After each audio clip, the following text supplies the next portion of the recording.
silhouette of a big male giraffe.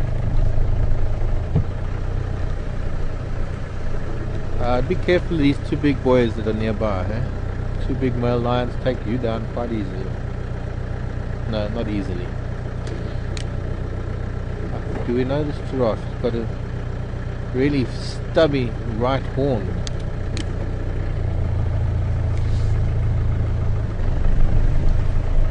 Like a big swollen thing there. Okay. Big daddy giraffe.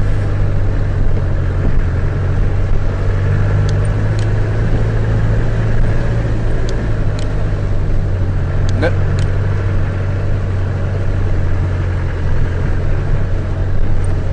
Only got Elaine. Hello Elaine. Elaine's got a question. Get it eventually, I'm sure. Okay. Excuse me a moment to pick up people's things that they drop.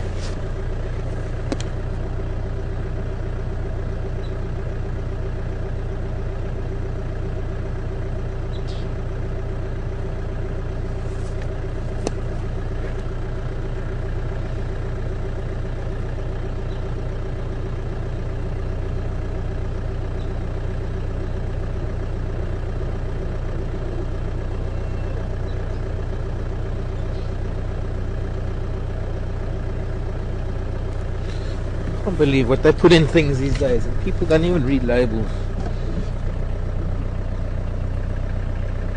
Artificially flavored fruit drink, potassium sorbate, sulfur dioxide, all these things I'm not allowed to have. And it's only really in the last 8 years that I've been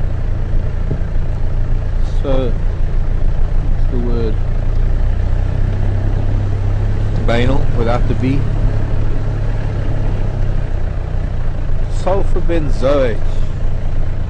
No, sodium benzoate. Gee, I need new glasses. Potassium sorbate.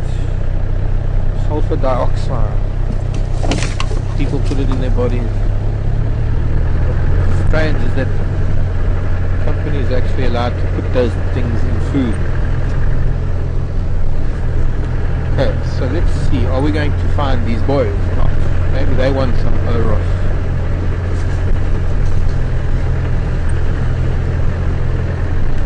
Head up this way. Hope we don't get a puncture. Hold thumbs, cross fingers, knock on wood.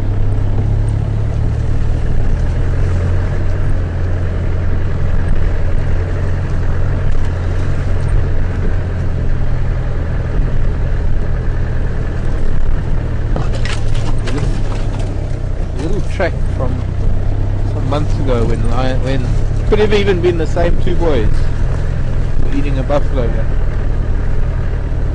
And over a year ago when Tara first started, the two Kajimas, male lions that were here, and I think her first drive or her first drive, also in the same place eating a buffalo.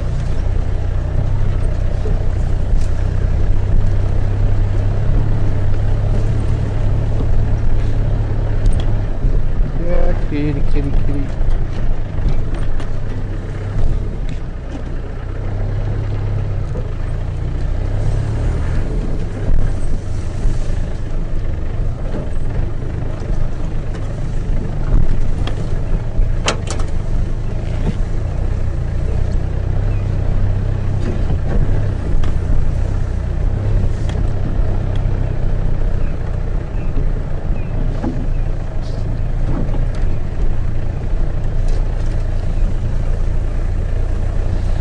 I don't know how far Aubrey got with them this morning.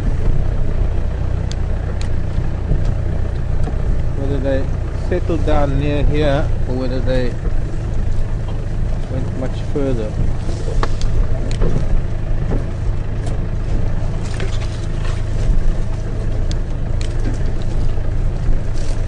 This is even out.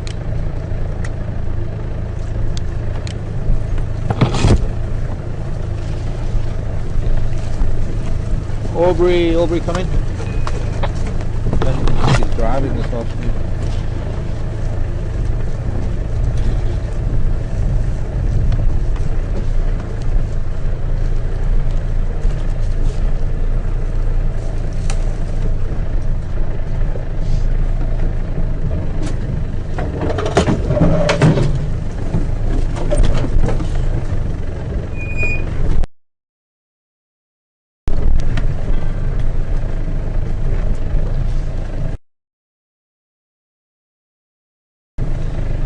Ephraim, come in.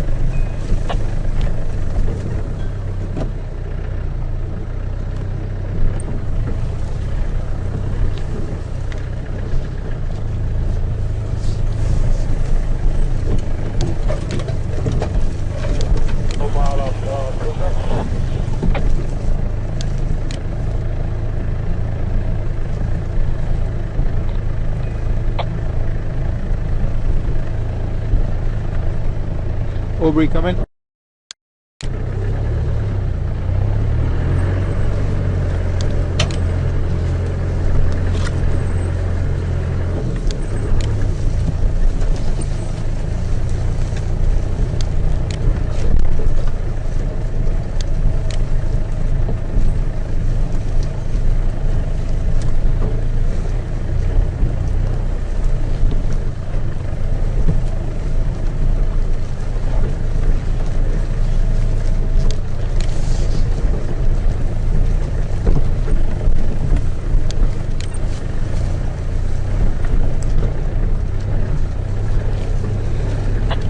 Knobthorn that's missing a bit of bark and the tree looks like a termite mound.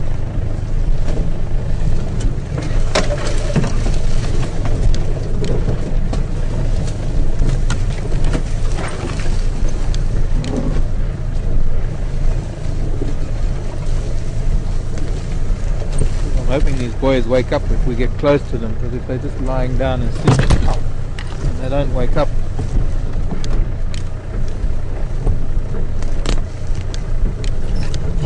won't even see them. This looks like a tree without bark and a termite mound.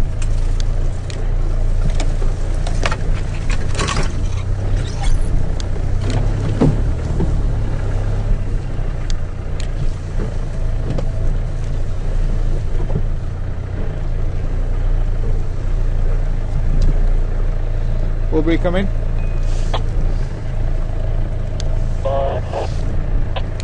Was there a small guarri bush on top of the schedule?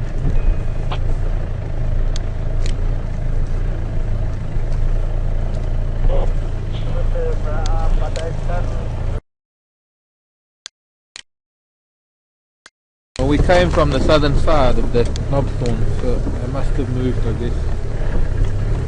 Which means we need to get back out onto the fire break, or onto the sort of cut line. My guess is after sleeping in the grasses all day, they're going to come out onto the road,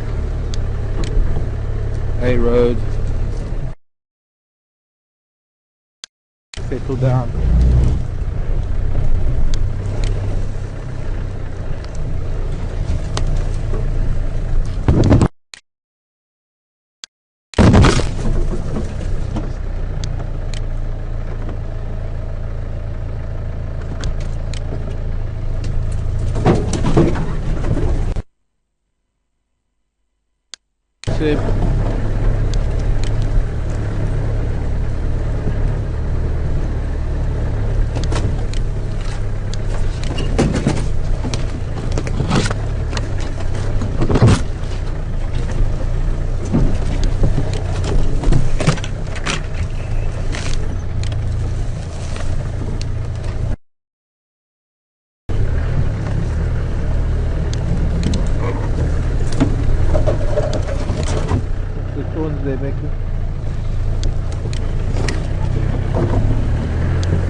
got up and moved, then our best bet is to just get back out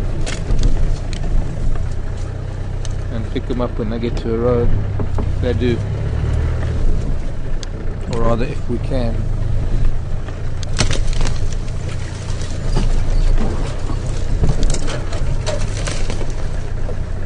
The sky is so bright in the west that it's hard to even see with the spotlight.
Track that comes in here. There's the road. I was thinking there's another knobthorn. That's also got no bark, but a very, very small termite mound, and it's hardly north of the termite mound. I'm sure that was the one where we were at. But if we head up this road, it's called Jack's Road, and we head up towards the cut line, there's a good chance they've come out onto this road or onto the fire break by now, and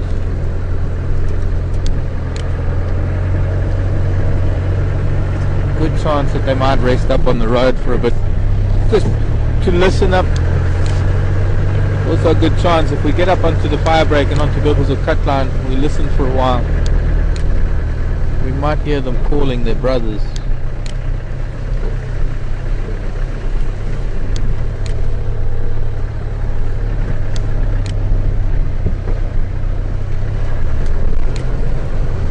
Now the guesswork comes in, is to try and estimate where they would come out based on the direction they were travelling this morning, but that isn't always that accurate because they could get up and go back the way they came, depending on whether they hear things. Of course, it also depends on whether there were any animals in the area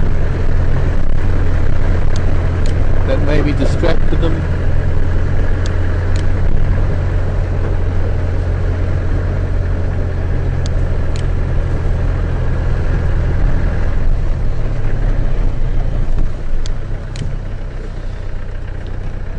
The ground is quite hard with the recent rains. I'll head up the fire break.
Hello Marjorie, welcome to our drive. I wanted to know how many elephants are estimated to be living in Djuma Game Reserve.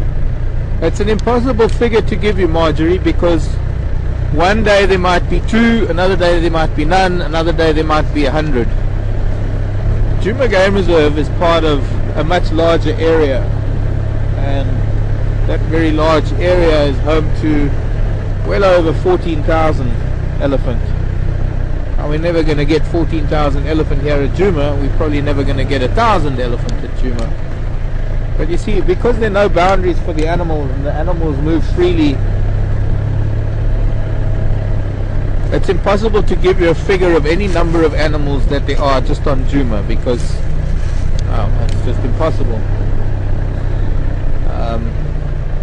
I mean, today there were probably about 50 elephant on Djuma.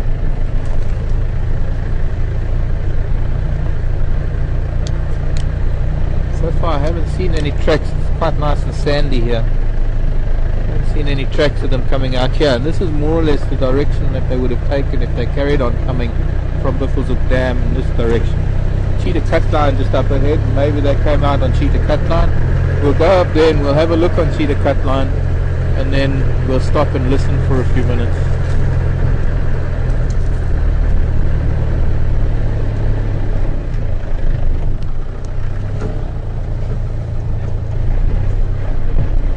Let's go down towards Pipeline and then come back.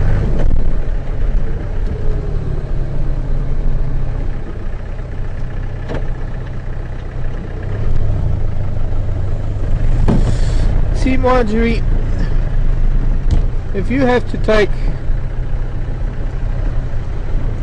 let me try and think of an analogy.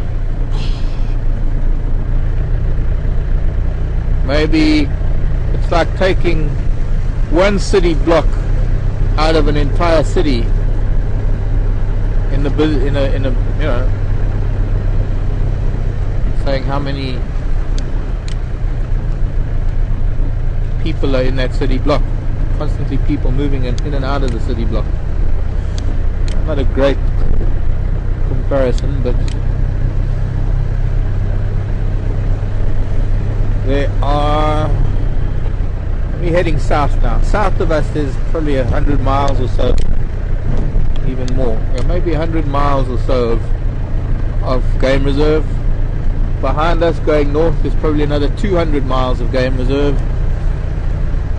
To the east of us is probably another 100 and something miles of game reserve. So it's hundreds, I mean, it's millions of acres. Djuma Game Reserve is, let me try and work this out in my head. Let's see, let's say it's 7 million. Let's say 7 million acres. We're 2,000 acres. 2,500 acres. It's like what's that? 0.5%, not even, of the total area. So you can't really count the animals here on Djuma, unless, I mean, you could for one day. I guess there's something, but there are vast areas between the roads that we don't see, so we don't know what's on those roads, or rather what's in what we call a block. Like, but we are now on Cheetah Cut Line, and south of us there's another road, Drakensberg Drive, that runs north-south, but it's probably a few hundred yards away, and that means, oh, there's a Janet coming onto the road. Cross the road. Stop, Janet. Janet. Where'd you go?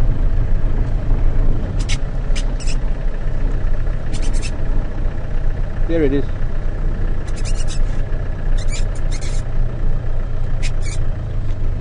Make a noise so that it looks at me and then I can see its eyes. It's there behind the dinner. It's gone too far. Very shy little creature. I have to find you another one. One is a Janet cat, but it's not a cat. So it's impossible to tell sometimes what's between the roads because the bush is quite dense in places. I mean, it would be possible, I guess, to take a plane or an ultralight or a helicopter and get a count for a day, how many elephants there might be in a day, because you'll be able to see from the air.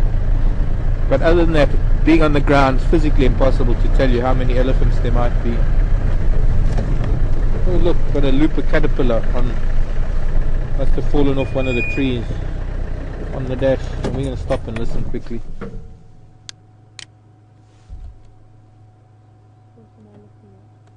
Pardon? Am I looking at something? Yeah, on the dashboard.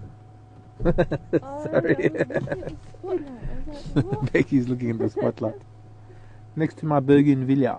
Of course, the looper didn't come from the bougainvillea. Cat must have fallen off of a tree that we've been bashing through from the bush. Come, loop, caterpillar.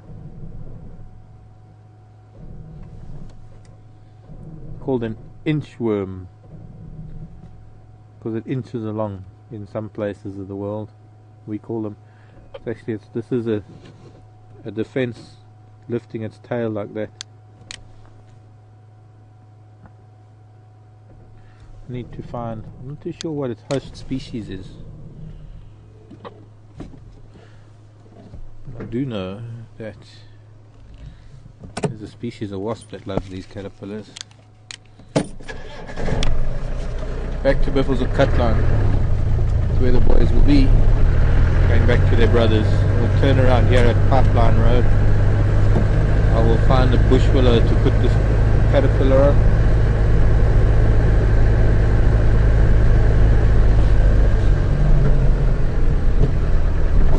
Nearly finished anyway.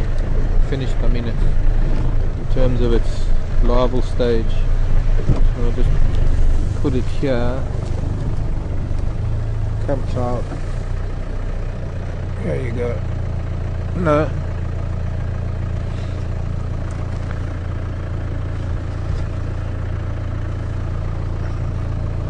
Gets all defensive.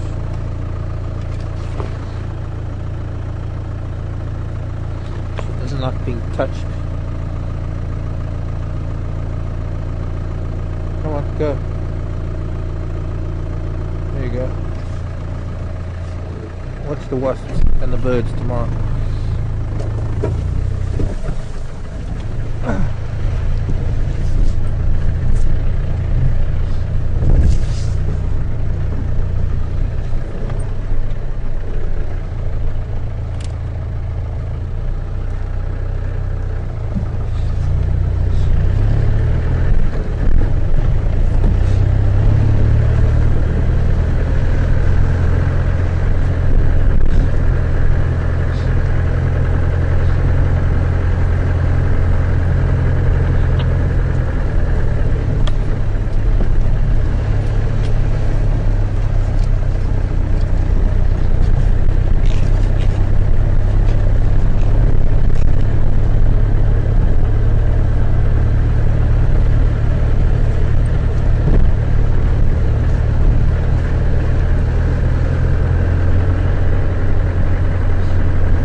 lovely to hear these boys roar. It would be even better if we were next to them when they do.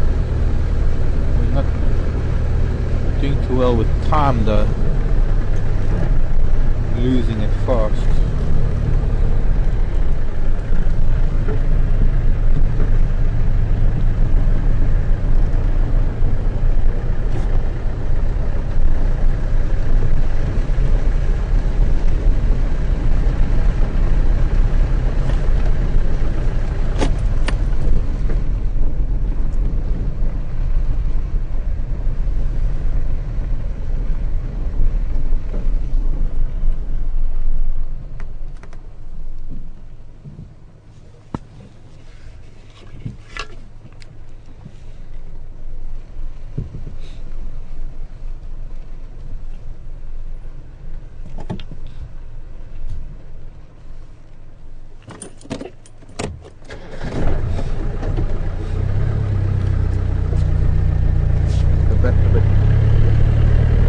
Here you can actually see all the lights of the town, which is about a third of the way to the mountains, glistening in the distance. I think that might be Acorn Hook, not sure.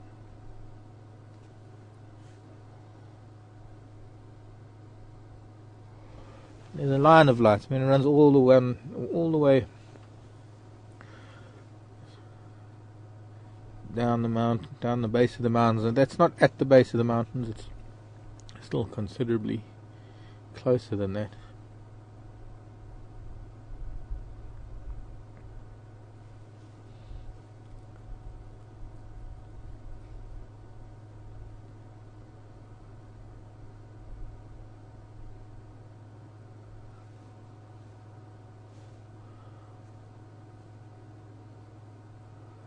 Oh well, I guess we'd lost the lions.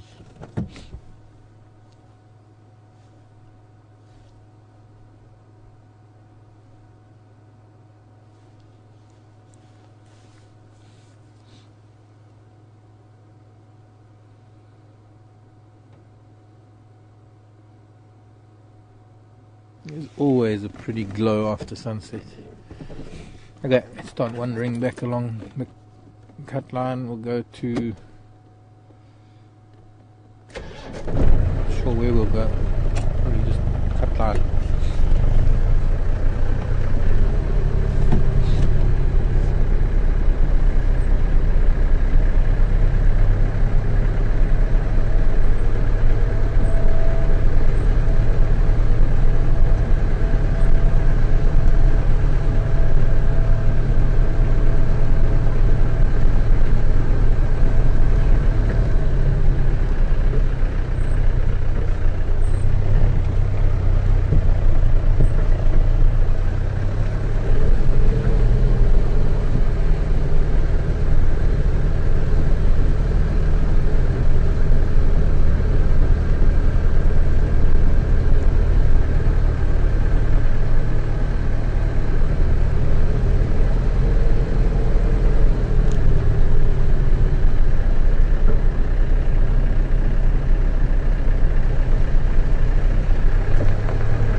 If they decide to go hunting, they're not going to be roaring at all.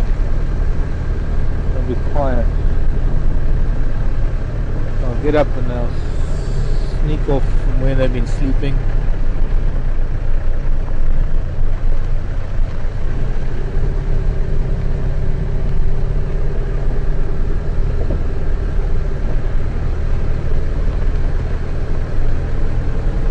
Probably will hunt one of the first things they come across. Or they might actually go and look for buffalo. Hard to tell what they might do.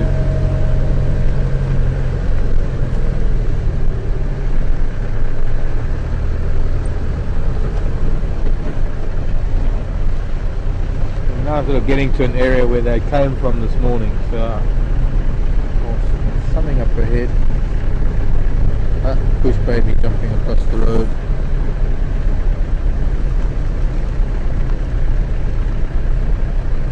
Scrub hair.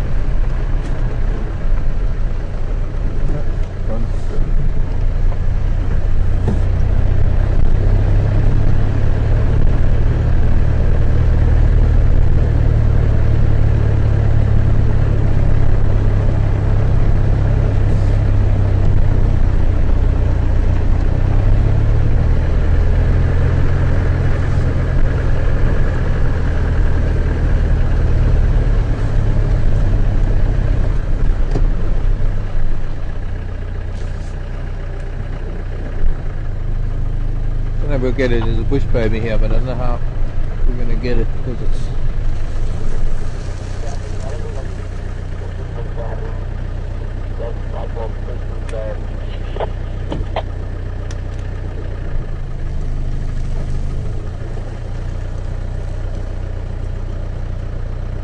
I'm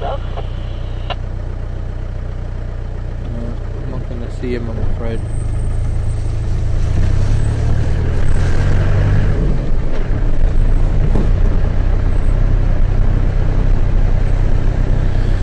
From coming.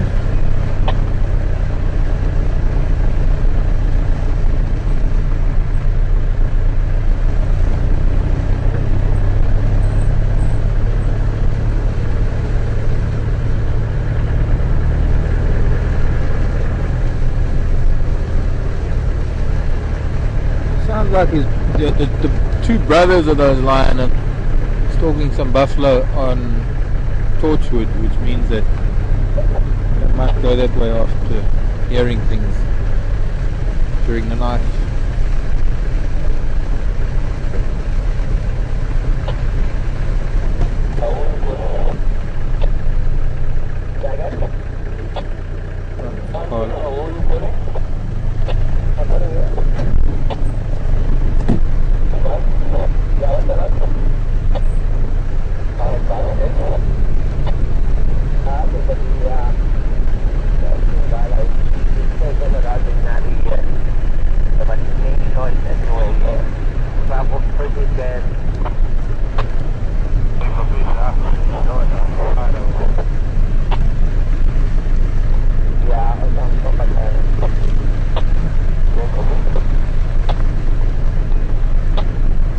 From coming?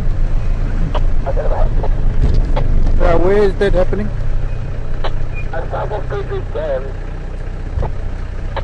Do you think these other two Ngala will hear that?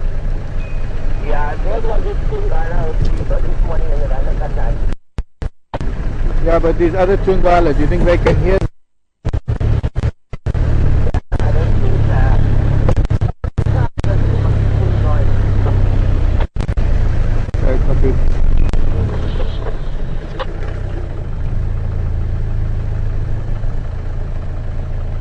Did you just hear something?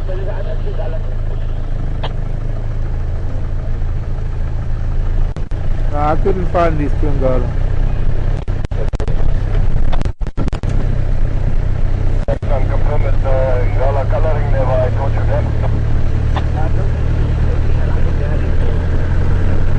Even chasing buffalo around, and the buffalo making a lot of noise. I thought I heard a screech.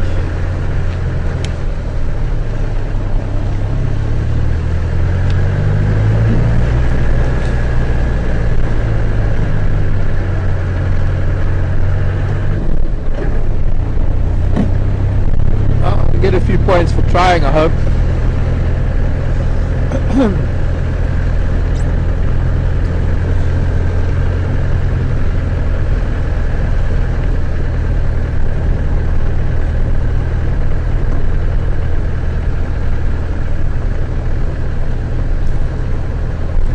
It's time to release this bougainvillea and let it confuse somebody else. Release it back into the wild.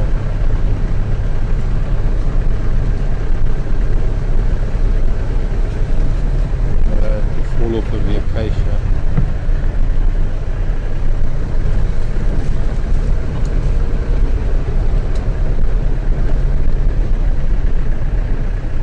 If you find a knobthorn,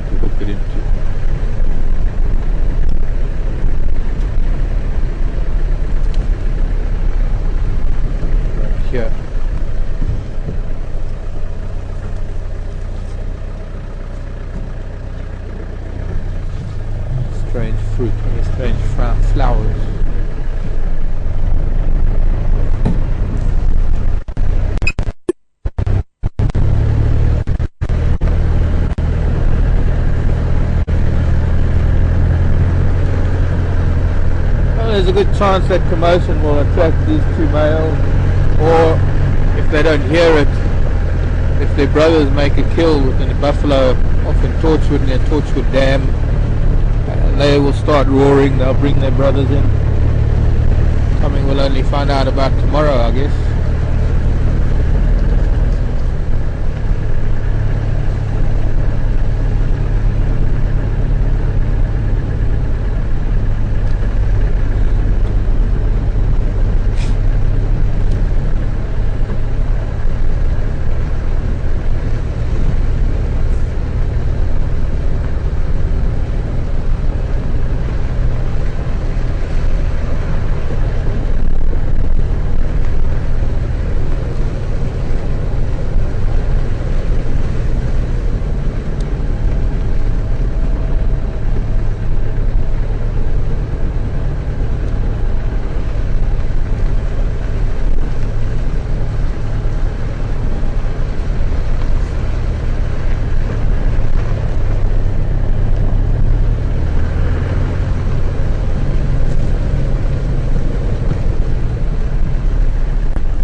Very much like a flat tire. Yes, very flat tire. Oh boy.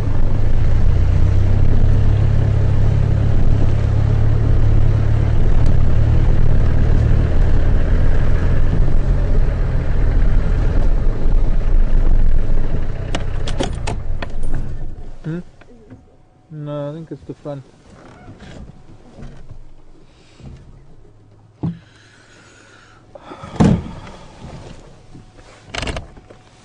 One, two, three, four, five, six, seven, eight, nine, 10. Back. Is the back.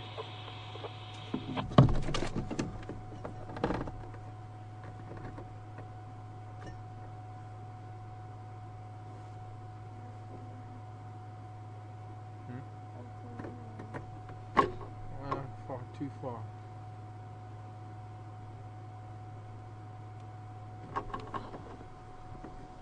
And this one's flat too.